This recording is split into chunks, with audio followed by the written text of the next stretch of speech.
poursuit la conf avec le CETIM, 15 minutes pour apporter des éclairages complémentaires sur le sujet qui vient d'être traité. Alors, la collaboration entre acteurs industriels et non industriels est une clé du développement. Pour s'en convaincre, nous allons à la découverte d'exemples concrets avec nos deux invités. Laurence Cheria, vous êtes délégué général d'Artema, et José Pedraza, vous êtes délégué régional au CETIM. Bonjour. Bonjour à tous les deux.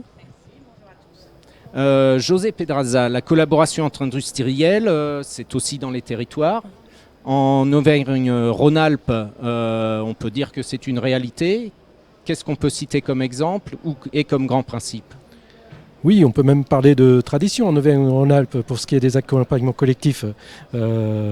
Ça fait à peu près une vingtaine d'années qu'avec les pouvoirs publics, le CETIM est un des acteurs de ce qu'on appelle les actions collectives, donc qui sont des programmes d'accompagnement des industriels, parce que au CETIM, on est convaincu qu'il est beaucoup plus efficace, on apprend mieux, plus vite, ensemble. Donc on travaille énormément sur la pédagogie et l'intelligence collective et l'échange entre pairs pour faire progresser les entreprises. Ensuite, les thématiques des programmes sont différentes. On a des programmes pour grandir, telle Stratégie PME qui accompagne les dirigeants dans leur vision et qui permet de tracer la feuille de route. Et c'est comme ça qu'on peut, par exemple, citer un Lyonnais, Visiative. Quand on a commencé à les accompagner, ça s'appelait Axemble. C'était une PME de 160 personnes. Et aujourd'hui, Visiative, c'est 1800 personnes. Et c'est l'ETI qu'on connaît. Et donc ça, c'est les programmes d'accompagnement qui font grandir. On a aussi des programmes d'accompagnement pour rassembler, pour travailler ensemble, pour chasser en meute, comme on dit. Et là, on est plus sur des programmes qui s'appellent Pyramide. Enfin, c'est leur nom de guerre, mais peu importe le nom de guerre. Là, le principe, c'est faire travailler ensemble, réussir ensemble. Donc là, par exemple, on peut parler du groupe EuroCN, qui est un groupement d'entreprises d'usinage qui se sont rassemblées aujourd'hui. C'est même une union capitalistique. C'est vraiment parce que on peut aller de l'alliance informelle à carrément la structure capitalistique. Et eux se sont mis ensemble pour répondre aux besoins du nucléaire. Ces 4 entreprises, et toutes seules, elles ne pouvaient pas répondre à ces appels d'offres. Et aujourd'hui, elles captent ces marchés parce qu'elles sont ensemble.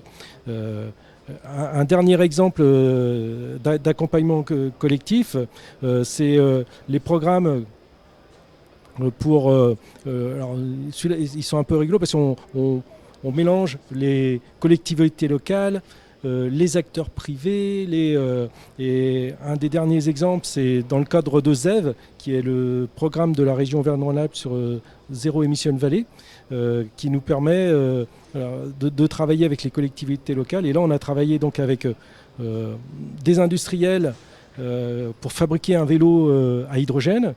Un loueur qui a monté le business model qui permet de mettre ces appareils en location et les offrir au public, et des collectivités locales qui devaient installer ces équipements, les stations pour ranger les vélos, pour les recharger. Donc, et là, on marie vraiment des gens qui viennent d'univers totalement différents. Tout à fait. Alors je crois que ça peut être aussi des actions communes de travail, de réflexion ou de détection, je dirais, de nouveautés. Il y a notamment un programme baptisé Prospective. Exactement, alors que l'on fait avec la collaboration de la FIM. Donc là, c'est un programme pour découvrir et découvrir ensemble, s'ouvrir à des signaux faibles. Donc c'est 2 fois par an, on a un cabinet qui vient nous présenter les signaux faibles qu'ils ont vus dans une foultitude de domaines. Et chacun vient picorer de l'information et on essaye de les agglutiner, de voir les différentes visions qu'on peut avoir de ces phénomènes-là. Et une fois de plus, apprendre ensemble et comprendre ensemble. Merci José Pedraza. Laurence Cheria, la collaboration entre industriels et non industriels, ça peut se faire aussi au sein d'un ensemble de professions. Et donc en tant que délégué général d'Artema, vous avez, je pense, aussi de bons exemples à citer. Bien sûr, en fait, d'ailleurs, par nature, un syndicat professionnel est là pour faire du collectif. Le CETIM le fait aussi sur ses actions collectives. Et donc, en fait, c'est quand même dans la nature même d'un syndicat professionnel, d'abord de réunir ses adhérents et de partager un certain nombre de choses et de travailler ensemble pour représenter ou défendre ses professions. Donc, par nature, on fait du collectif tout le temps et du collaboratif. D'ailleurs, le sous-titre d'Artema, c'est de l'intelligence collective au service de ses adhérents. Donc, ça veut bien dire ce que ça veut dire, c'est-à-dire qu'on collabore, on essaye de les faire collaborer sur pas mal de choses, y compris des collaborations entre confrères, mais entre concurrents. C'est pas parce qu'on est concurrents qu'on ne peut pas travailler ensemble. Donc ça, il faut au contraire, il faut élargir, on peut tout faire. Donc ça, c'est un premier point. Donc on a mis en place pas mal de choses pour ça, en dehors de la vie syndicale classique. On a créé en fait une plateforme collaborative en 2019 pour justement avoir davantage d'échanges avec nos adhérents et même entre eux. Donc il y a comme un réseau social interne en fait Artema qui permet de partager de l'info dans tous les sens, de commenter, d'apporter des idées, de les développer et puis pourquoi pas d'aller plus loin entre deux industriels après.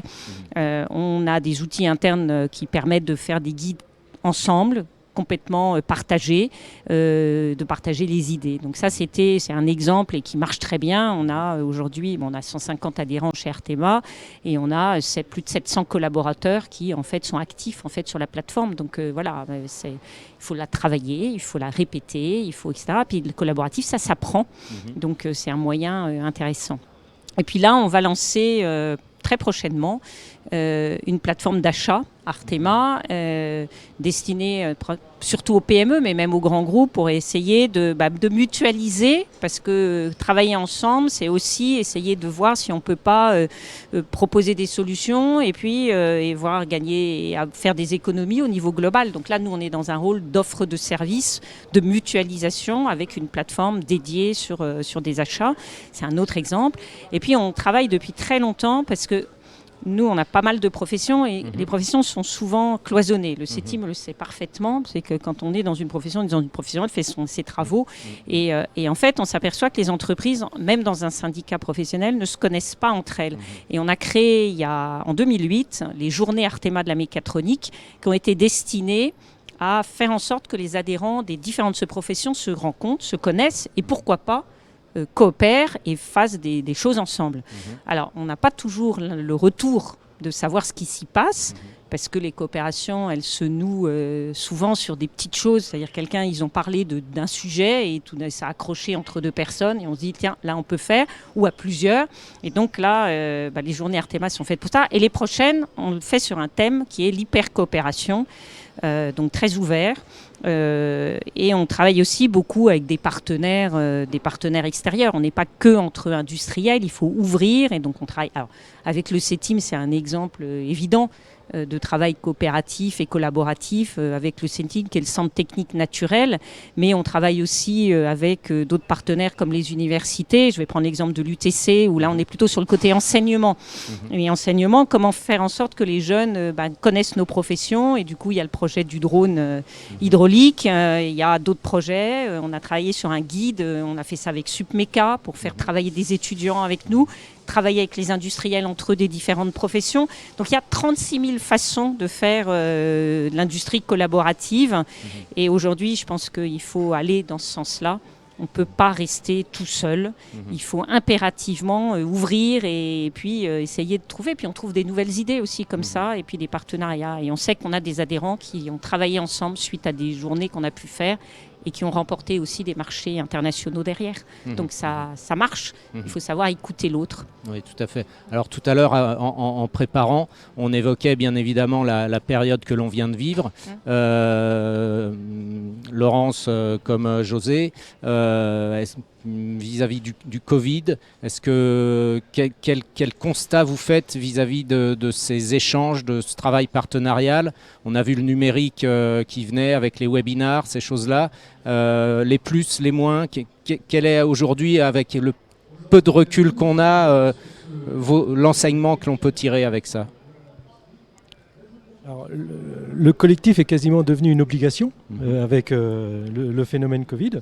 Oui, il y a eu une accélération de l'apprentissage à tout niveau des outils collaboratifs, alors qu'ils soient digitaux ou non, hein, mais voilà, il y a eu un apprentissage accéléré du collectif, et maintenant je pense qu'on aurait du mal à faire marche arrière. Tous nos collaborateurs, mais même dans sa vie privée, enfin, voilà, on a tous appris à manipuler ces outils et appris l'efficacité de ces outils, et je pense que oui, ça va créer une vraie rupture dans nos autres entreprises et sociétales. Enfin, Oui, ça a accéléré beaucoup les choses, mais je pense que quand on veut faire du collaboratif, les outils sont bien, mais la rencontre est indispensable. Et d'ailleurs, on le voit en fait sur le salon aujourd'hui. Je pense que les gens ont plaisir à se retrouver, à discuter de choses et d'autres, et de réapprendre à du dialogue, à s'écouter, à se voir. Et moi, nous, on organise du collectif. On a un village Artema avec 13 adhérents dessus. L'ambiance est extraordinaire, même si on n'aperçoit pas de visiteurs, ce qui n'est pas le cas, hein, il y a du visitorat. Mais même entre adhérents, ils ne se sont pas vus depuis 1 an et demi. Et en fait, les choses ont beaucoup évolué dans les entreprises et dans la façon de travailler. Et ça se sent. Ils ont envie de partager, de voir tout ce qu'ils ont pu faire, comment ils ont traversé et tout ce qu'ils ont mis en place. Et en fait, ça, l'apprentissage mutuel, l'intelligence collective, tout ça, ça tourne autour du collaboratif. Et il y a plein de choses à faire. Et je pense que c'est... Et moi, je ressens dans les contacts qu'on a le besoin, oui. J'espère que ça va durer, mais je pense qu'ils ont compris la nécessité de travailler ensemble et davantage ensemble. En plus, on a quand même un monde qui est très concurrentiel, qui n'est pas facile pour nos industriels. Et là, il faut absolument serrer les coudes et profiter de ce qu'on a pu apprendre pendant un an et demi et savoir l'utiliser pour développer nos industries. Je pense qu'il y a tout pour. Maintenant, il faut que les gens s'ouvrent et acceptent de travailler ensemble, quel que soit, alors ensemble entre industriels, avec des partenaires extérieurs, avec l'écosystème qu'ils ont autour, au local, au national, à l'international, dans tous les domaines. Mais je pense que c'est indispensable pour qu'on ait une industrie, notamment une industrie mécanique, qui le fasse. Et on le voit pour l'automobile. Heureusement qu'on est ensemble, sinon on n'y arrivera pas. C'est vrai que, juste pour... on voit que le concept de site France... a pris une vraie réalité, a pris une vraie dimension et une vraie réalité depuis le Covid. Avant, c'était un concept, et là, on le vit vraiment, et on le voit vraiment entre entreprises, entre collectivités et entreprises, entre pouvoir public et entreprises. On voit vraiment ce site France se dessiner. C'est vraiment une période exaltante à ce niveau-là. Alors, on va arriver à la conclusion de cette séquence. Si on avait une astuce à donner ou le truc pour réussir une bonne collaboration par rapport effectivement à cette ambivalence collaborative concurrentielle, Laurence? Je dirais ouverture, écoute réciproque et connaissance. Voilà, pour donner 3 mots. Parfait, eh bien, ce sera les 3 mots de la fin: ouverture, écoute réciproque et connaissance. Merci Laurence, merci José. Et puis, merci à vous. Rendez-vous pour la suite de Global Industrie. Merci à tous.